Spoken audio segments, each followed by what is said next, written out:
Bem, na nossa última oportunidade estivemos tratando aqui sobre a condenação e a morte eternas, garantia aos incrédulos após a morte. Nosso primeiro estudo foi sobre a vida eterna, o segundo foi sobre a condenação e morte eternas, e hoje nós estaremos tratando, como eu já mencionei, a respeito do corpo do crente após a morte. Mas antes, vamos fazer aqui uma breve reflexão sobre o que estudamos na nossa última oportunidade.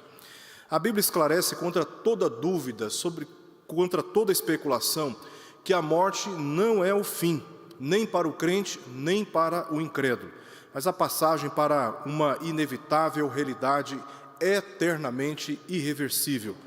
Isto está garantido nos textos que nós lemos aqui em Eclesiastes, capítulo 12, verso 7, e também em Hebreus, capítulo 12, verso 27, uma das passagens que nós estivemos lendo aqui no nosso último estudo. Há várias outras passagens bíblicas que comprovam claramente que após a morte, o crente e o incrédulo são destinados para um estado eterno e irreversível. O pecado nos separou da comunhão com Deus, o que nós chamamos de morte, assim como o espírito, quando deixa o corpo desfalece, assim a Bíblia descreve também a morte espiritual, quando pelo pecado fomos separados da comunhão com Deus e espiritualmente morremos, bem como também fisicamente. A única solução de retorno a essa comunhão com Deus é pela fé em Jesus Cristo. A partir dele não há mediação, e os que não crerem em Cristo Jesus, eles simplesmente permanecem em estado de condenação. Aqueles que creem, eles são livrados, justificados desta condenação. E vimos aqui a respeito da realidade desta condenação. A realidade é que Deus pune os pecadores e assim revela a sua retidão. Também negar isto seria negar que Deus seja santo, que Deus seja justo. Imaginemos por um instante Deus sendo um juiz assentado num trono e ele vendo os homens pecando e se rebelando contra ele, desobedecendo às suas leis, e ele simplesmente deixasse impune os pecadores. Esta imagem nós temos em relação aos homens na sociedade atual, mas em relação a Deus não. Deus é puro, Deus é reto, Deus é justo, Deus é santíssimo, e Ele não deixa impune os pecadores, e ao punir os pecadores, Ele revela o seu caráter justo e o seu caráter santo. Ele não deixa impunes os rebeldes, o amor e a justiça estão unidos, salvando e condenando, como vimos no nosso primeiro estudo. Deus, pelo seu amor, está salvando, mas Deus também, por amor ao seu nome, está condenando aqueles que são rebeldes à sua palavra. Deus é amor, mas amor não é Deus. A sociedade ensina que o amor é uma divindade. Eles vivem em função das suas próprias paixões. Mas este não é o conceito bíblico a respeito da natureza de Deus. Deus, por amor, ele não tem qualquer acordo com o pecado, com a desobediência, com a rebeldia, com a idolatria. Muito pelo contrário, o amor de Deus está intimamente, altamente comprometido com a santidade do seu nome. Deus é amor, mas amor não é Deus. O estado dessa condenação, vimos a realidade, que Deus pune o pecador, e o estado da condenação de intermináveis angústias, banimento da presença de Deus, densas trevas, uma realidade que a Escritura trata como sendo um estado de tristeza, de melancolia, de horrível opressão. Não há sinal de bondade, amor, prazer ou alegria, porque o homem, no seu estado de condenação eterna, ele é separado da única fonte de toda virtude e de todo bem. O lugar desta condenação é o inferno. Essa é a palavra mais conhecida nas Escrituras para descrever esta sepultura espiritual e profunda que a Escritura usa em certos aspectos, em certos locais, como Sheol e também Tartarô ou Tártaro, palavra grega e palavra hebraica para descrever essa sepultura de natureza espiritual. Este inferno é um lugar de castigo, é para lá que os pecadores são destinados para sofrerem eternamente os castigos e os flagelos da ira de Deus. Também é descrito o lugar como um abismo de trevas, um lugar tão profundo. Imagina alguém que cai num abismo muito profundo e ele não consegue, pela profundidade, imaginar qualquer possibilidade de sair de lá. Quando se fala de abismo, está falando dessa condição, deste local, onde as pessoas não podem sair. E trevas, como já vimos aqui, revela ou descreve o estado de melancolia, de profunda tristeza, de horrível opressão. Então as pessoas são destinadas para este local chamado inferno, onde a Bíblia também descreve como abismo de trevas, um local de tormentos eternos que não podem ser aliviados em hipótese alguma, de aflições sem fim da alma e também do corpo. A Bíblia diz, por exemplo, que o verme ele não morre. Esta é uma descrição desses tormentos também de natureza física que os condenados hão de sofrer por toda a eternidade. Ali a pena será irrevogável. Não haverá possibilidade de arrependimento, não haverá possibilidade de clamar, de invocar por socorro e ser ouvido. Este é um local onde as pessoas para lá destinadas sofrem uma pena que é irrevogável, não pode ser revertida. O choro é interminável e o fogo do julgamento de Deus é inextinguível, é um eterno estado de sofrimento por causa do julgamento de Deus. E lá em Apocalipse capítulo 20, versos 14 a 15, lemos ainda a respeito do lago de fogo. É uma descrição final deste lugar de condenação eterna, para onde o próprio inferno será lançado para ali permanecer eternamente. Veja, este foi o estudo que tivemos aqui na semana passada. Estas são as garantias dadas pela justiça de Deus, pela santidade de Deus, a todos aqueles que estão em estado de condenação e que se recusam a crer no nome do Filho de Deus e de andar obedientemente a Ele. Esta é a garantia daqueles que estão sob condenação. Vimos no nosso primeiro estudo a garantia daqueles que creem em Cristo, a vida eterna. E esta é a promessa da palavra de Deus, e em todos estes estudos estivemos aqui estimulando a todos os ouvintes para que creiam em Cristo Jesus, se arrependendo dos seus pecados e andando em conformidade com a sua palavra, porque esta é a vontade de Deus para todos nós. Deus enviou o seu Filho por amor a nós, e é da vontade de Deus que nós, segundo os decretos eternos da sua vontade, creiamos e sejamos livrados por Jesus, o nosso mediador, o Cordeiro, que fez expiação com o seu sangue para a nossa justificação, desta condenação que se aproxima, o dia desse juízo que se aproxima. Hoje, o nosso estudo se concentrará neste tema, o corpo do crente após a morte. Vamos ler, primeiramente, aqui uma passagem que se encontra em Gênesis, capítulo 2, verso 7, que diz assim: Então formou o Senhor Deus ao homem do pó da terra e lhe soprou nas narinas ou na face o fôlego de vida, e o homem passou a ser alma vivente. Este é o texto que descreve o ato criacional de Deus, formando o homem do pó da terra. Temos nessa passagem a descrição aqui da constituição humana. O pó da terra é a natureza física do homem, é o corpo que o homem formou do pó da terra, essa é a natureza física do homem. E o texto também descreve a natureza espiritual do homem. Deus concedeu vida, Ele soprou na face do homem vida e ele tornou-se alma vivente. Então, o texto descreve claramente que o homem é constituído por duas naturezas, uma física e outra espiritual. Mais adiante nós lemos no verso 17 a palavra de Deus ao homem dizendo: de toda árvore, da árvore do conhecimento do bem e do mal não comerás, porque no dia em que dela comeres, certamente morrerás. Esta foi a palavra de Deus ao homem, que ele não deveria desobedecer. Se ele desobedecesse, ele conheceria a realidade mais crua e terrível da morte, tanto no seu corpo, como também no seu espírito.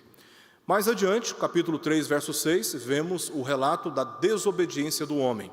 Vendo a mulher que a árvore era boa para se comer, agradável aos olhos e árvore desejável para dar entendimento, tomou-lhe do fruto e comeu, exatamente na contramão daquilo que Deus havia ordenado. E deu também ao marido, e ele, embora tendo ouvido diretamente de Deus a ordem para não comer daquela árvore, diz o texto que ele comeu.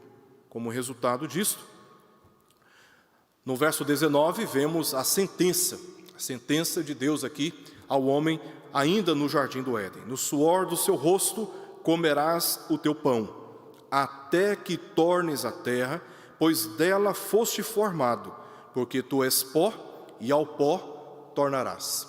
Aqui nós temos, mais uma vez, um texto paralelo com Gênesis 2:7, como a sentença de Deus afetou o homem integralmente. Veja só, primeiro, quando o texto diz, até que tornes a terra, essa é uma linguagem eufêmica para descrever a morte física. Então ele vai viver até que ele torne a terra. Existe um limite de vida. Deus estabeleceu que o homem não viveria mais eternamente. Aliás, ele foi privado da árvore da vida. E privado da árvore da vida, agora Deus está dizendo, você não vai viver eternamente, para sempre. Agora você vai viver dentro de um limite, até que tornes a terra. Mais adiante nós vemos uma descrição do estado eterno. Então ele vive até um certo limite, e quando ele chega neste limite, ele entra num estado permanente de voltar ao pó, porque do pó ele foi formado. Esse é uma descrição do texto bíblico sobre a morte eterna, que afeta não apenas o corpo, mas também afeta a alma do ser humano. Nós temos no livro dos Salmos, número 104, verso 29, uma palavra que descreve exatamente aqui, é um eco, é um reflexo dessa passagem que lemos aqui, do verso 7 do capítulo 2 e também do verso 19 do capítulo 3 de Gênesis. Lá nós lemos o seguinte, se ocultas o rosto, eles se perturbam. Se lhes cortas a respiração, ou seja, a vida, morrem e voltam ao seu pó. Então, o mantenedor, o doador e o mantenedor da vida é Deus. A partir do momento que o homem, ele peca contra Deus, ele perde a capacidade dada por Deus, ele perde a capacidade de viver eternamente, tanto física como também espiritualmente, porque ele é separado da fonte da vida. Temos uma outra passagem, Romanos 5, verso 12, que nós lemos que por um só homem entrou o pecado no mundo, e pelo pecado a morte, assim também a morte passou a todos os homens, porque todos pecaram. Ou seja, o pecado de Adão afetou toda a raça humana, todo o gênero humano. Ninguém foi encontrado justo, porque o pecado ele foi imputado por Deus por conta do pecado de Adão. E todos nós, como filhos de Adão, já nascemos na condição adâmica, corrompidos pelo pecado. Já nascemos inclinados para o mal, para a rebelião a Deus, para a idolatria.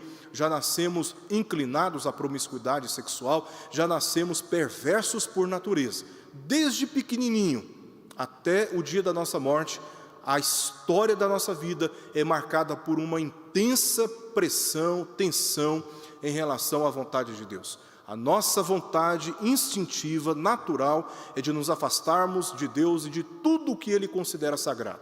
A nossa luta é para andarmos na direção contrária da nossa natureza, da santidade de Deus, do amor de Deus, da paz de Deus, da santidade de Deus. Nosso esforço é para andarmos em conformidade com os caminhos dEle. Em Romanos capítulo 6, verso 23, lemos que o salário do pecado é a morte. Uma vez que o pecado foi efetivado na natureza humana, o homem passou a experimentar a realidade da morte. Então ele foi formado do pó da terra, ou seja, ele não tinha vida. Deus o formou do pó da terra, Deus lhe concedeu vida, mas por causa do pecado ele volta para um estado de neutralidade, de morte, de condição completamente incapacitante para se relacionar novamente com Deus. É o estado de morte, completamente de morte. E aqui nós temos o homem após a morte física. Então o homem, por causa do pecado, ele tem a sua vida terrena limitada, o seu estado espiritual já é de condenação, aguardando o julgamento final. E fisicamente o homem que já experimenta os efeitos do pecado, uma vez que ele morre, ele então há de se encontrar se encontrar com o tribunal de Cristo. É isso que nós lemos em Hebreus 9, 27, por exemplo. E assim como aos homens está ordenado morrerem uma só vez, vindo depois disto o juízo. Então, uma vez que o homem morre, ele é apresentado imediatamente diante do tribunal, do grande tribunal do Senhor. E ali ele recebe a sentença final. Se crente em Cristo, ele é declarado justo e entra no gozo do Pai. Se incrédulo diante de Cristo, ele recebe a sentença final e é destinado para aquele lugar que nós já descrevemos aqui no nosso último estudo.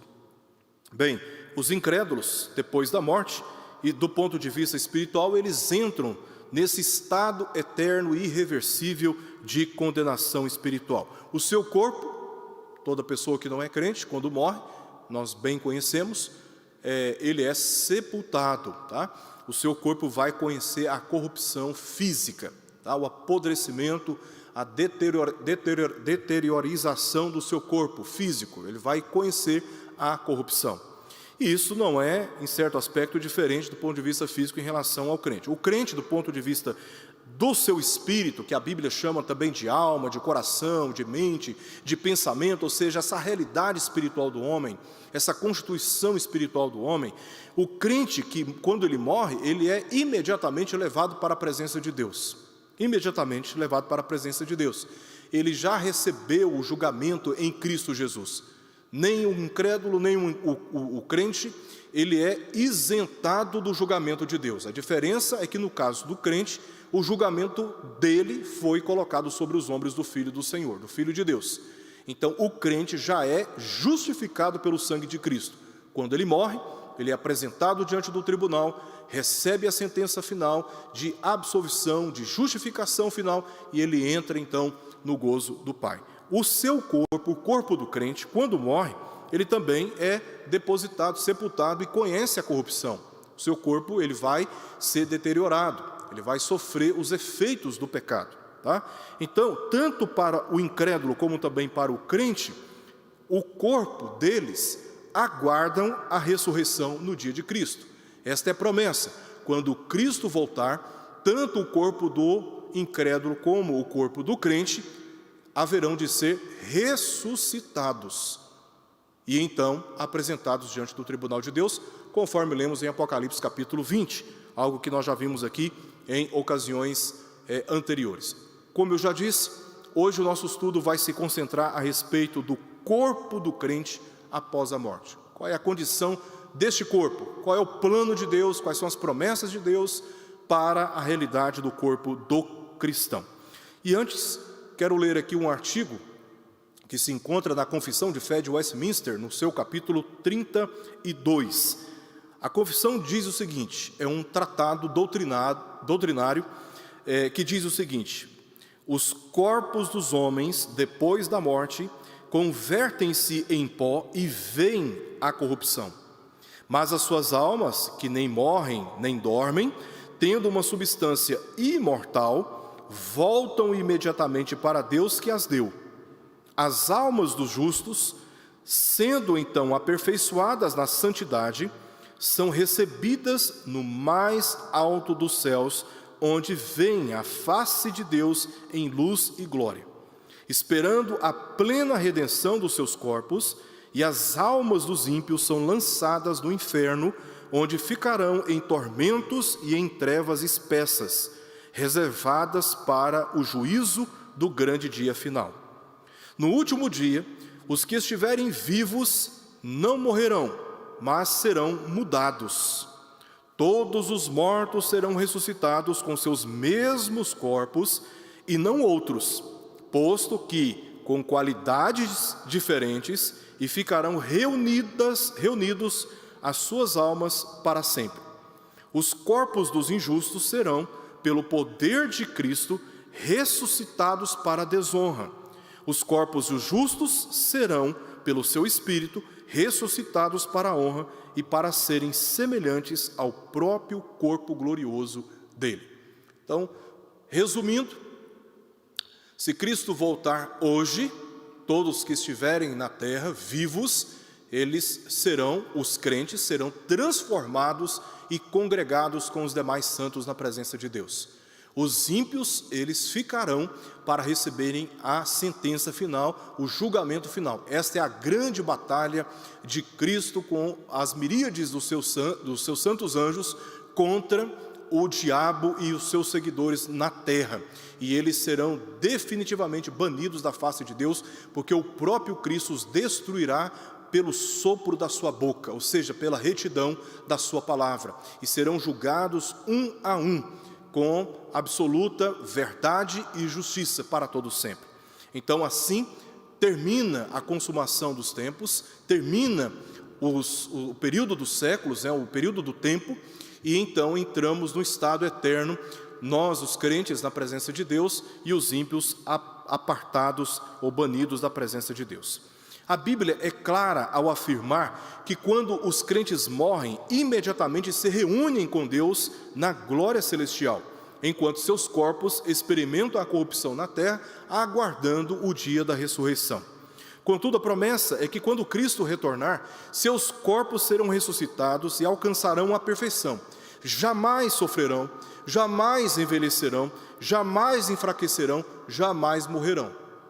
Porque a velhice, ela indica que estamos caminhando para o último dia da nossa vida. Então não haverá mais ciclo de vida, não estaremos mais debaixo dos ciclos do tempo. Nós teremos uma vida plena, perene na presença de Deus. Por isso, não sofrerão mais, não envelhecerão, não enfraquecerão e não morrerão. E esta é uma das gloriosas esperanças de todos os crentes que se encontram na terra. Até esse dia, militam contra os efeitos do pecado. Até que esse dia chega, eu e você temos que lidar ainda com a presença do pecado na nossa natureza. Em Cristo Jesus, a condenação que estava sobre nós, ela foi removida, não há mais nenhuma condenação. Ou seja, em Cristo, toda dívida que constava de ordenanças, a qual era contra nós e nos era prejudicial, Cristo removeu inteiramente, encravando-o na cruz, cancelando toda a dívida. Todos os efeitos eternos do pecado foram cancelados, porque o sacrifício de Jesus satisfez a plena justiça de Deus em nosso lugar. Então, já estamos salvos, já estamos justificados do ponto de vista da eternidade. Esta é a nossa segurança. Contudo, o pecado ainda está presente na nossa natureza. E é por isso que pela palavra somos santificados, por uma obra soberana de Deus, envolvendo também, em certos aspectos, uma obra de responsabilidade humana em atendimento à palavra do Senhor. Nesse sentido, ainda estamos sendo salvos.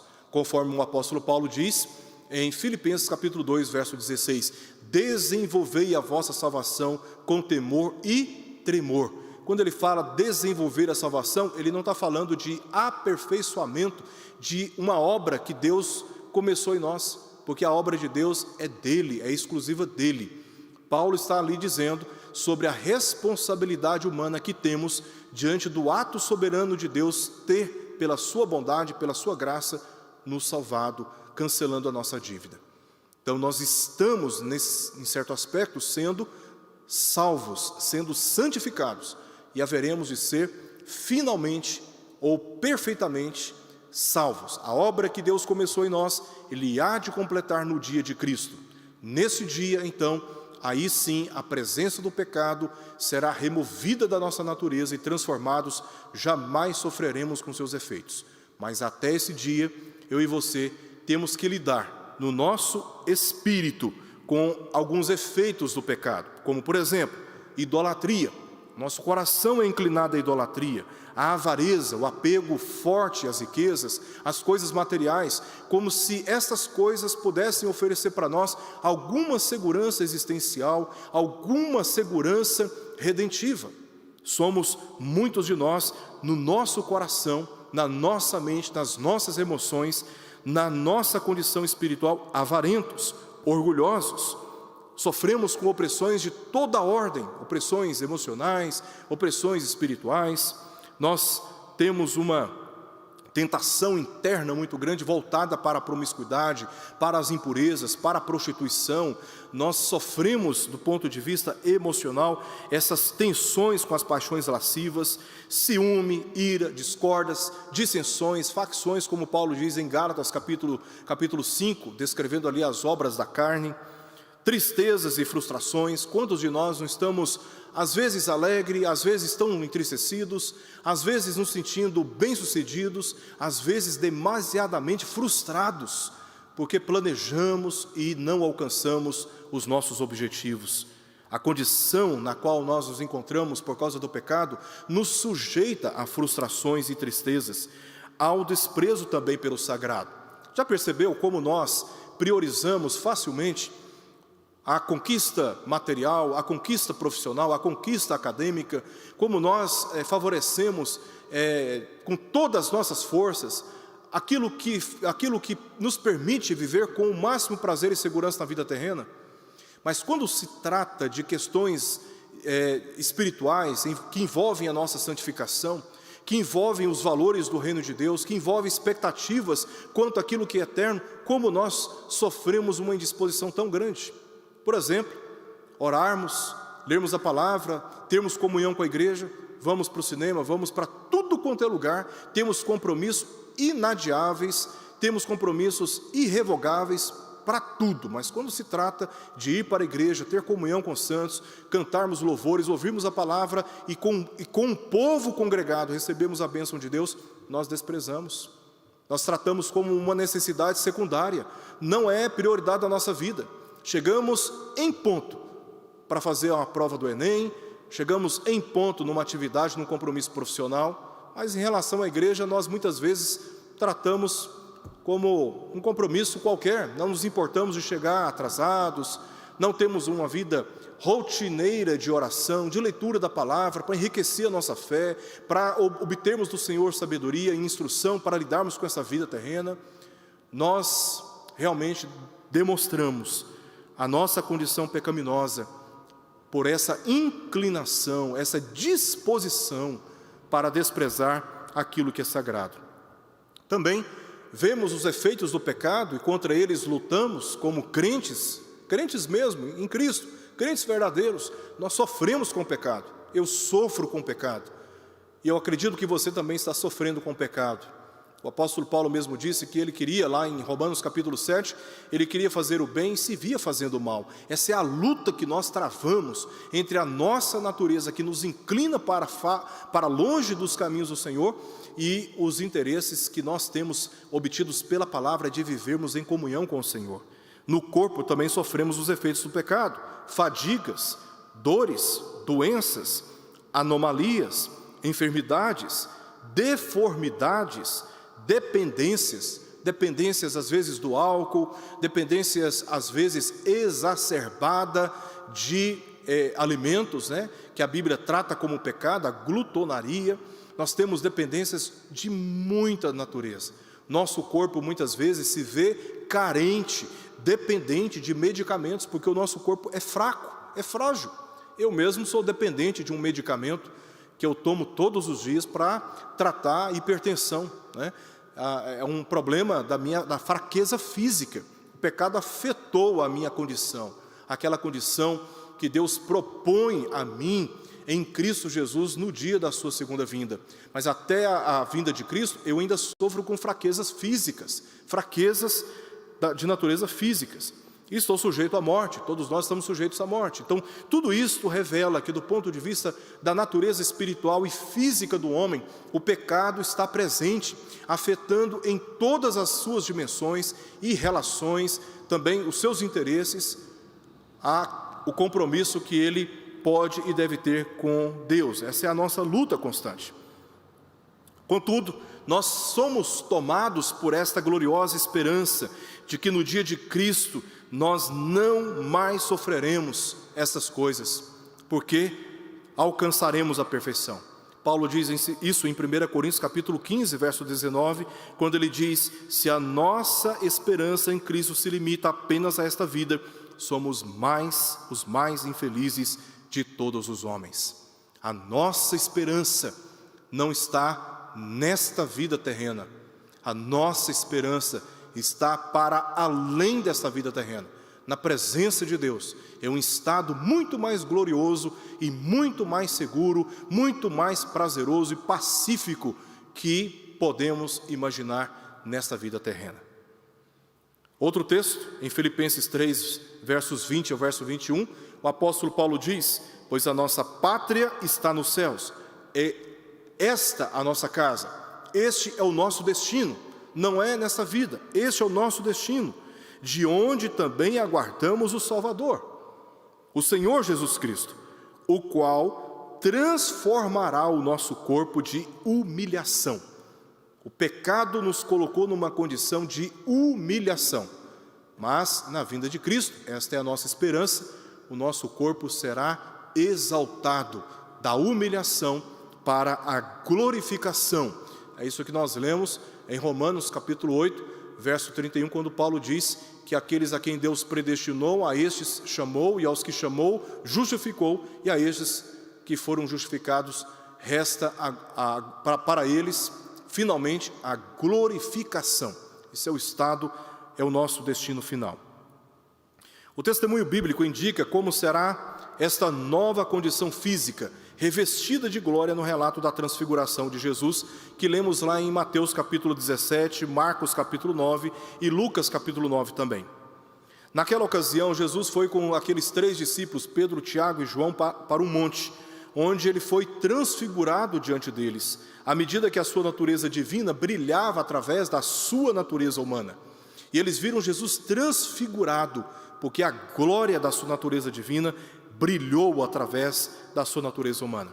Elias e Moisés, conforme lemos nos versos 30 e 31 do capítulo 9 de Lucas, do Evangelho de Lucas, diz o texto que eles apareceram em glória para conversarem com Jesus, e este estado foi testemunhado pelos discípulos como um estado maravilhoso, contemplado pelos seus próprios olhos, de Elias e Moisés em estado de glória na presença deles.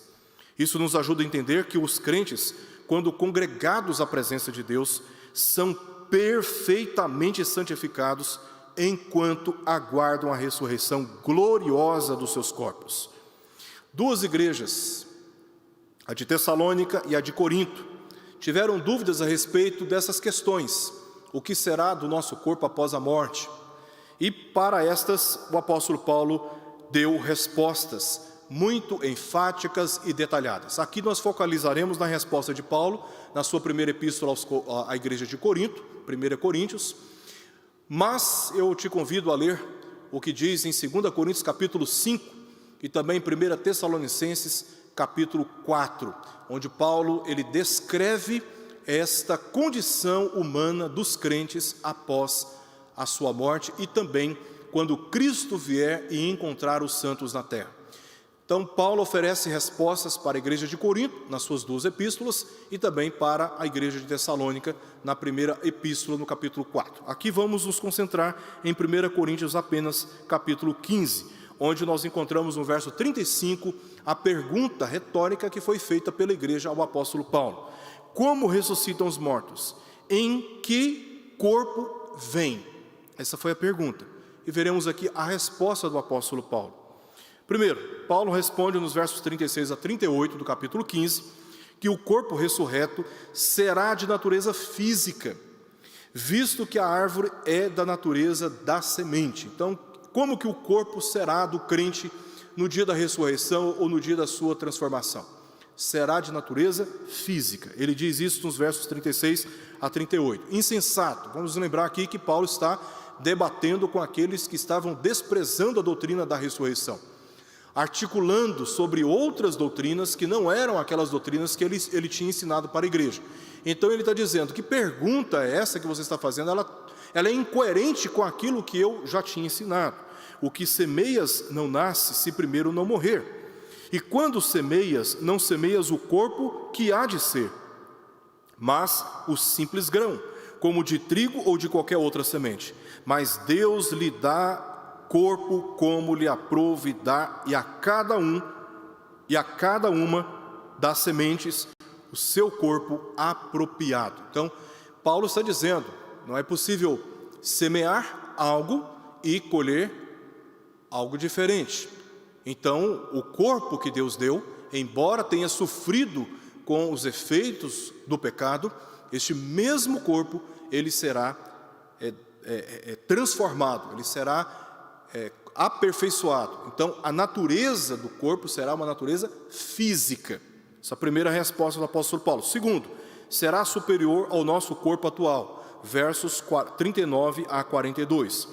Nem toda a carne é a mesma. Porém, uma é a carne dos homens, outra a dos animais, outra a das aves, e outra a dos peixes. Também há corpos celestes e corpos terrestres. E sem dúvida, uma é a glória dos celestiais, e outra a dos terrestres. Uma é a glória do sol, outra a da lua, e outra a das estrelas, porque até entre estrela e estrela há diferenças de esplendor. Pois assim também é a ressurreição dos mortos. Semeia-se o corpo na corrupção, ressuscita na incorrupção o mesmo corpo. Semeia-se em desonra, ressuscita em glória. Ou seja, o corpo na ressurreição será superior a este corpo que nós ocupamos, vamos chamar assim, nosso corpo atual. Paulo está dizendo que há diferentes naturezas, né, vamos chamar assim, de espécies, de animais, de homens, de aves, de peixes. Ele descreve a diferença da lua, do sol, a diferença do seu esplendor, aquilo que é terrestre, aquilo que é celestial. Ele está apenas dizendo que existem condições inferiores e outras superiores. Ele conclui dizendo que semeia-se o corpo na corrupção, porque sofreu os danos do pecado, mas ressuscita na incorrupção. Ele ressurge, ele dá sua condição corrupta, ele então aparece em condição, como ele diz no final, de glória, do estado de desonra para o estado de glória. Ele está dizendo que, como uma resposta, que o corpo do crente, no dia da ressurreição, ou quando Cristo vier, quando for transformado, será em condição superior à condição que nós conhecemos hoje. Terceira resposta: embora da mesma natureza, ou seja, física, terá a condição distinta da atual. Isso tem a ver com a mesma resposta anterior, versos 43 a 44, Paulo diz: semeia-se na fraqueza, ressuscita em poder. Semeia-se corpo natural, ressuscita corpo espiritual. Se há corpo natural, há também corpo espiritual. Seguindo a argumentação anterior, descrevendo que a condição será superior, ao mesmo tempo ele está dizendo que a condição é completamente distinta. Então, a referência que nós não temos nenhuma referência entre nós do que será o corpo glorificado, senão olhando para o testemunho de Jesus. Esse é o testemunho que nós temos. A condição será completamente superior. Quando Jesus ressurgiu dentre os mortos, em uma das ocasiões que ele apareceu para os seus discípulos, ele comeu com seus discípulos. Ele esteve com seus discípulos. Quando nós lemos lá, por exemplo, em João capítulo 20, nós vemos que Jesus estava com seus discípulos, comeu com eles, andou com eles. Aqueles discípulos que estavam a caminho de Emaús também, Jesus entrou na casa deles, sentou à mesa e ceou com eles. E diante deles desapareceu. Então existe uma condição física revestida de glória, ao mesmo tempo que Jesus senta com os homens ressurreto e come com eles, e diz para Tomé, inclusive, toque, pode tocar. E ele mesmo diz, um fantasma, um espírito não tem corpo, testificando que ele ressuscitou fisicamente. É uma condição física, contudo superior e completamente distinta da realidade que nós conhecemos hoje. Em quarto lugar, terá os mesmos moldes do corpo de Cristo. Essa é uma outra resposta. Qual será a condição dos crentes? Após a sua morte, eles receberão um corpo semelhante ao corpo de Cristo. Ele diz isso nos versos 45 a 47 do capítulo 15 de 1 Coríntios. Pois assim está escrito: o primeiro homem, Adão, foi feito alma vivente. O último Adão, se referindo a Cristo, espírito vivificante. Mas não é primeiro o espiritual e sim o natural, depois o espiritual. O primeiro homem, formado da terra, é terreno. O segundo homem é do céu. Ele está fazendo aqui uma associação da experiência do crente com Cristo. Assim como Cristo venceu a morte na sepultura pelo poder do Espírito de Deus, ressuscitando no sepulcro, todos nós com Ele também morremos, mas também todos nós com Ele ressurgiremos. Fisicamente falando, nós teremos um corpo semelhante ao corpo do próprio Jesus. Em Filipenses 3, versos 20 ao verso 21, o apóstolo Paulo continua neste raciocínio dizendo: pois a nossa pátria está nos céus, de onde também aguardamos o Salvador, o Senhor Jesus Cristo, o qual transformará o nosso corpo de humilhação para ser igual ao corpo da sua glória, segundo a eficácia do poder que Ele tem de até subordinar a si todas as coisas. Outra passagem em 1 João capítulo 3, verso 2. Amados, agora somos filhos de Deus, e ainda não se manifestou o que haveremos de ser. Esta é a nossa esperança. É isso que nós esperamos. Sabemos que, quando Ele se manifestar, quando Cristo voltar, seremos semelhantes a Ele, porque haveremos de vê-lo como Ele é. Paulo diz claramente que o nosso corpo será como o corpo da sua glória, e na outra passagem que seremos semelhantes a Ele. Então é clara a afirmação bíblica doutrinária que o corpo do crente na ressurreição ou na sua transformação será semelhante ou estará nos moldes do corpo de Cristo.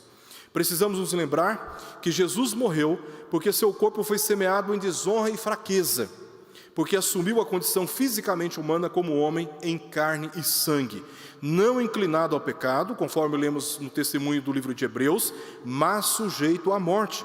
E isso foi necessário para que se cumprisse a justiça. João Batista, ao batizar Jesus, ele diz: eu que deveria ir a ti, e o Senhor vem a mim? E Jesus disse que isso era necessário para que se cumprisse toda a justiça. Jesus estava num estado de humilhação.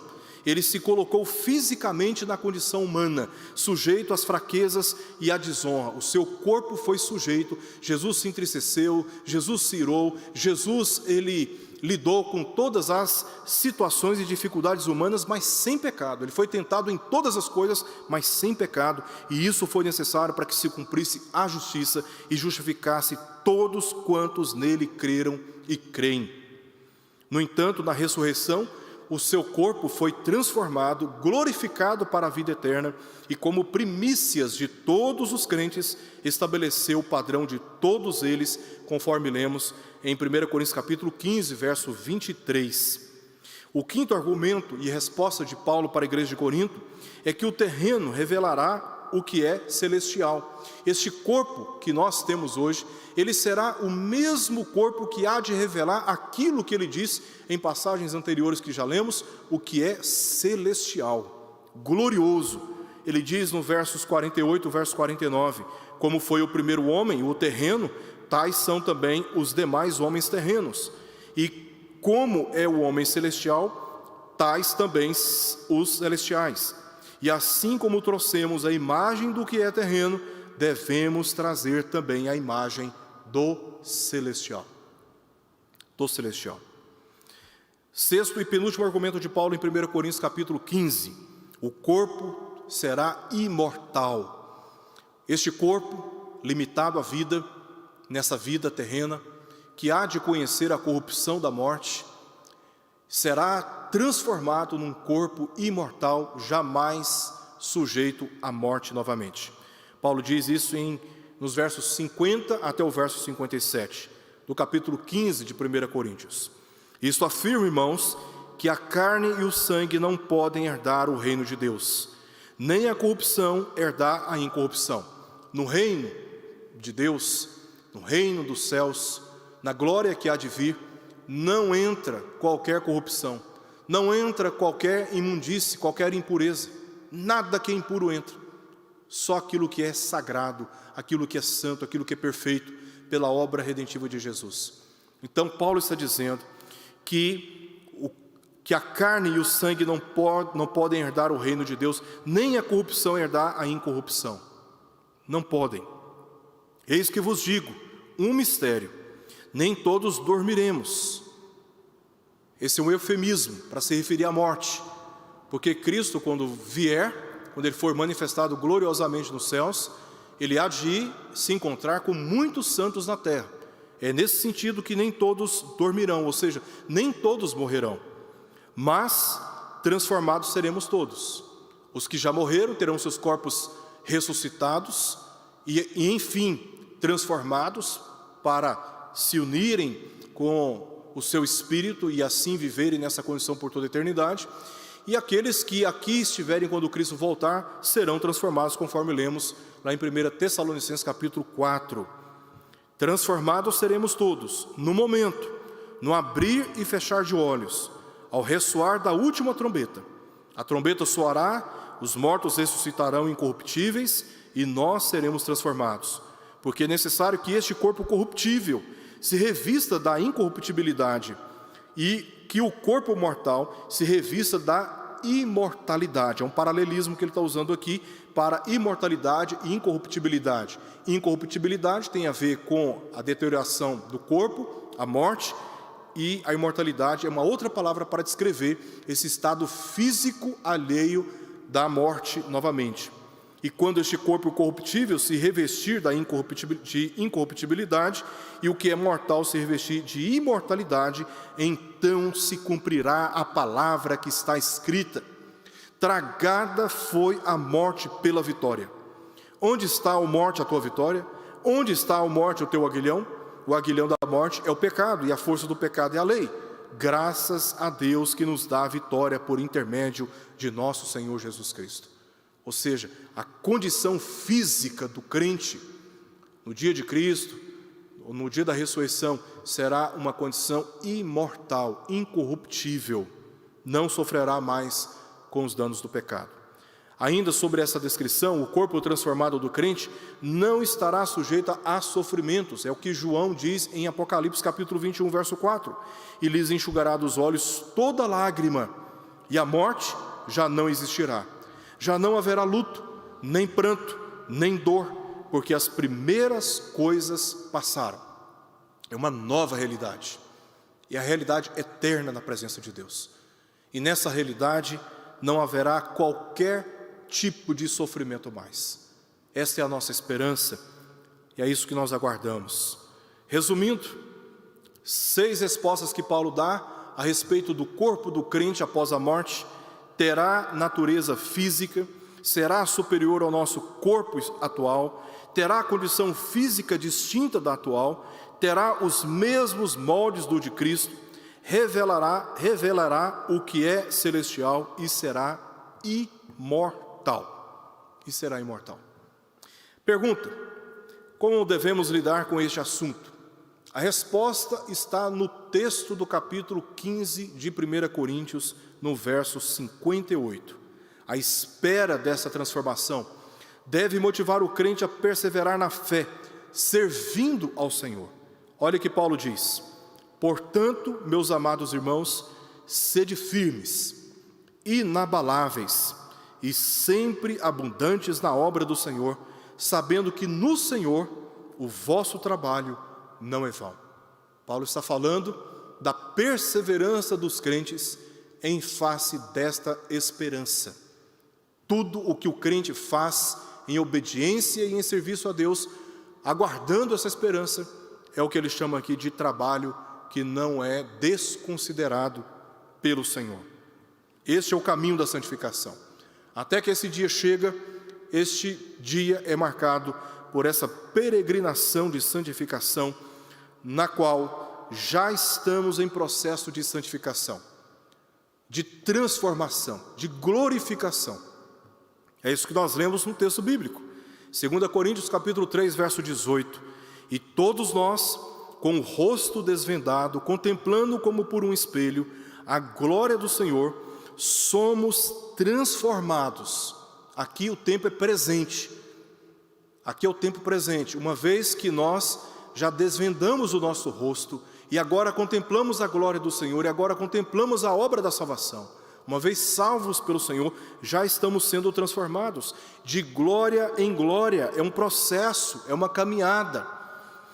na sua própria imagem. Este é o padrão da nossa santificação, a pessoa do Senhor Jesus, e essa obra é feita pelo Senhor, o Espírito Santo, que está nos lapidando, tirando de nós tudo aquilo que não combina ou não se identifica com Cristo, nos tornando semelhantes ao Filho de Deus, na condição de santificação e de glorificação na presença de Deus. Outra passagem, 2 Coríntios capítulo 4, verso 16. Por isso, não desanimamos, pelo contrário, mesmo que o nosso homem exterior se corrompa, contudo, o nosso homem interior se renova de dia em dia. Veja como Paulo está tratando aqui as duas naturezas do homem, uma física e outra espiritual, uma externa e outra interna.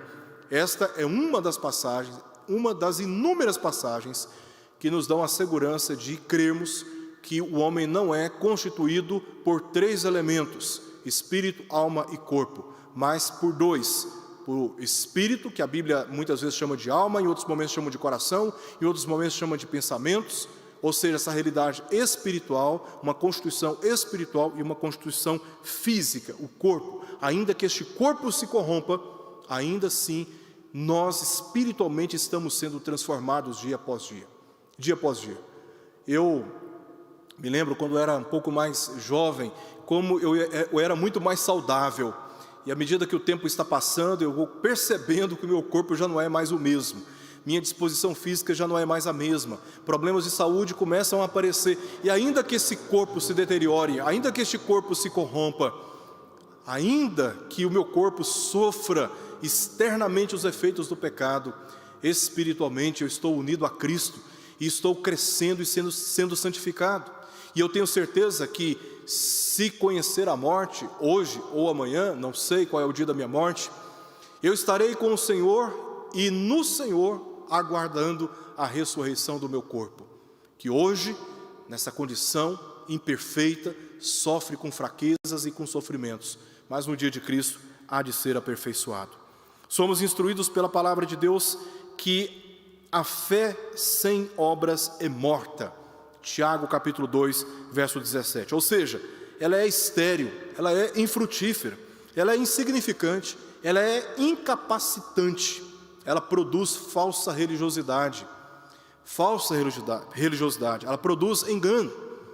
A verdadeira fé nos impulsiona a servir a Deus, regulando a nossa consciência, mas também o nosso viver, não apenas acumulando informações doutrinárias, mas também transformando esta consciência doutrinária em um viver de acordo com os preceitos da sua palavra, sabendo que somente ela, a palavra, é poderosa para nos santificar do pecado e dos seus efeitos, conforme o próprio Jesus orou ao Pai a favor dos seus discípulos naqueles dias e a favor daqueles que haveriam de crer nele.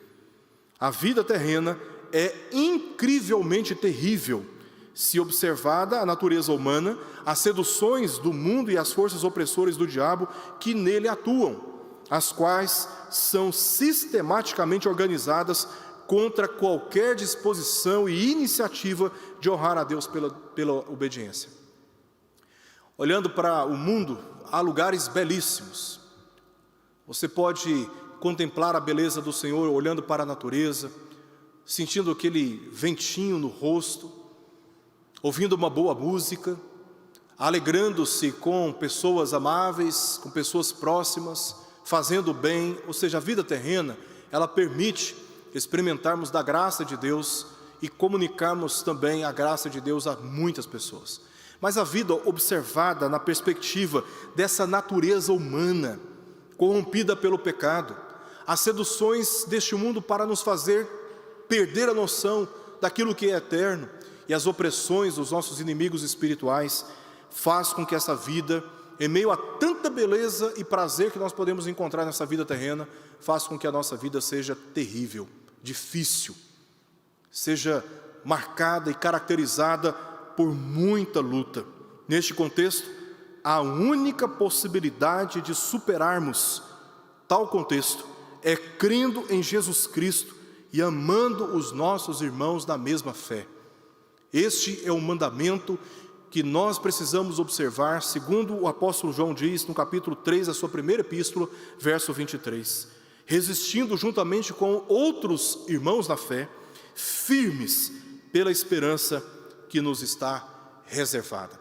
Esta é a nossa esperança, e nós temos que nos unir na mesma fé, nos ajudar mutuamente para resistirmos os dias que são maus, sabendo que está se aproximando cada vez mais o dia da manifestação gloriosa do nosso Senhor e do nosso Salvador Jesus Cristo, por meio de quem estarei orando agora, e eu te convido a orar comigo também. Pai querido, nós queremos te agradecer pela tua palavra, pois ela é o poder do Senhor para a nossa salvação e também para a nossa santificação, corrigindo o nosso pensamento, corrigindo os nossos valores e ajustando-nos no caminho do Senhor. Não nos permita, Senhor, sermos vencidos pelas tentações da nossa carne, pelas tentações deste mundo e pelas opressões do diabo. Abra, Senhor, os nossos olhos e anima a nossa fé, anima o nosso coração, para vivermos a serviço do Senhor, juntamente com outros irmãos, congregados, experimentando já das transformações por meio da sua graça e também dos prazeres celestiais que nos aguardam. Nós oramos por isto, te pedimos essas coisas, em nome de Jesus. Amém.